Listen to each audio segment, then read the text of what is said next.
I just had my wife drop me off at the top of Lexington Reservoir and Preserve. It's a little over 10 miles to bike back to my house from here, but it's going to be gorgeous landscape, and I kind of have to trick myself into this, because if I just tried to ride around the neighborhood, as I found out, after I go 1.5 miles, 2 miles, my body is screaming at me and I give up, and that's not gonna get the challenge done. We're not gonna get 300 miles in a month doing that. So I had my wife drop me off on top of a mountain, a little over 10 miles from home, so my only option to get home is to ride my bike. So that's what we're gonna do. But it's just beautiful scenery out here. It's perfect weather, absolutely perfect weather to be riding my bike. Couldn't ask for a better day. So I guess this will be a good point to introduce myself.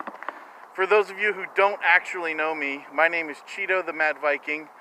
I race BMX bicycles for the Icy team, and when I heard about this challenge, I thought it would be fun to try it on a BMX bike, because I know that most people that do this are going to be on mountain bikes or road bikes or on their Peloton bikes or stationary bikes, and not many people are going to do it on a BMX bike. I'm not really cheating with my 29-inch BMX bike because I don't have gears. It's single speed, my brakes don't really work, but I'm also going to be using my 24-inch BMX bike that I race on.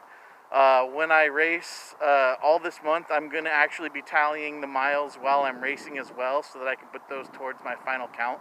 But yeah, for now, I'm going to go to the start of the trail here and start heading home. As you can see, I'm just in the mountains right now. And if you look over my shoulder here, home is somewhere over that mountain, I would say 11.5 miles away from here. So we're going to take it easy. I'm not in a sprint. I'm not trying to race. I'm going to take it slow. I will stop and take pictures or videos of anything cool along the way, and just kind of make it an adventure. So until then, race and pillage.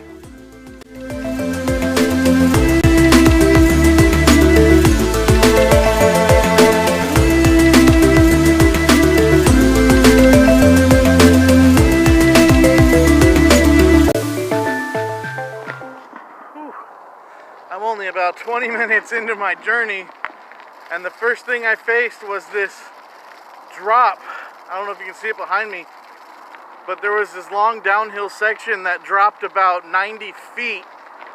And like I said to start with, my brakes are not the best. And honestly, I think I melted them off completely going down that hill, because they're really not working now. So I just got to be extra careful and take it extra slow.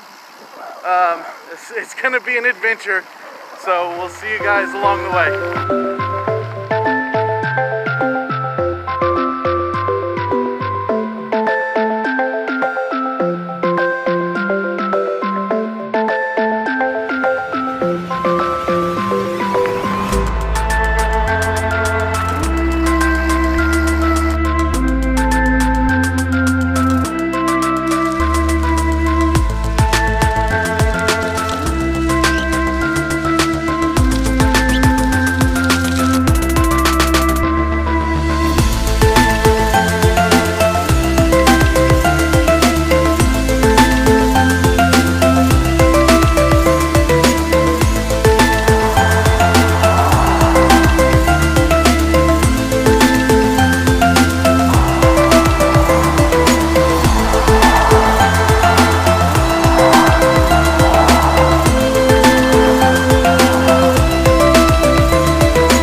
The trail that I have been taking to get back home from on top of the mountain apparently is under construction.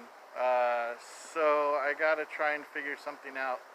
I mean, I'm sure I'll figure it out, but it's a mild inconvenience at best. Just another hurdle, no problem.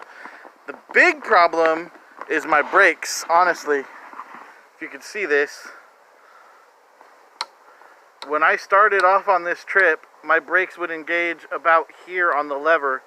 I like a really tight lever, but that first hill, I had to ride my brakes so much that I literally melted my brake pads away. It literally started to smell like burning matches.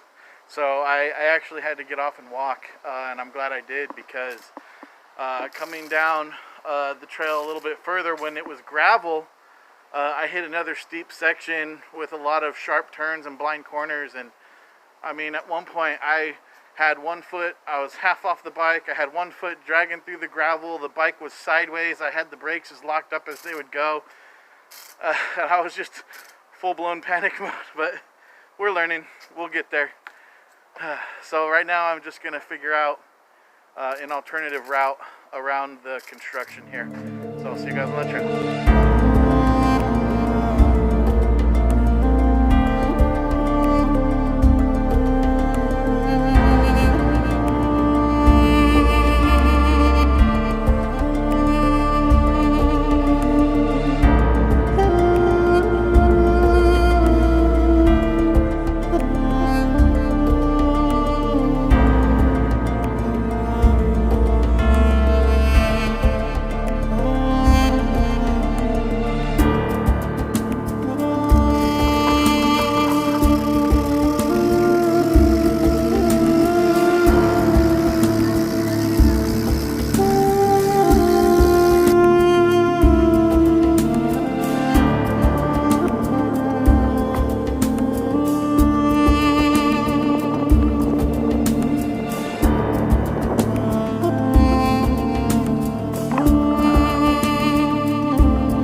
Well, we made it off the trail back into city streets.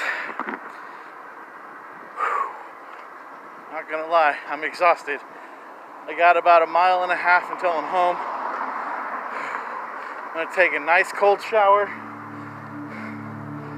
have a chocolate milk, and go to bed. So, until the next adventure, race and pillage, baby.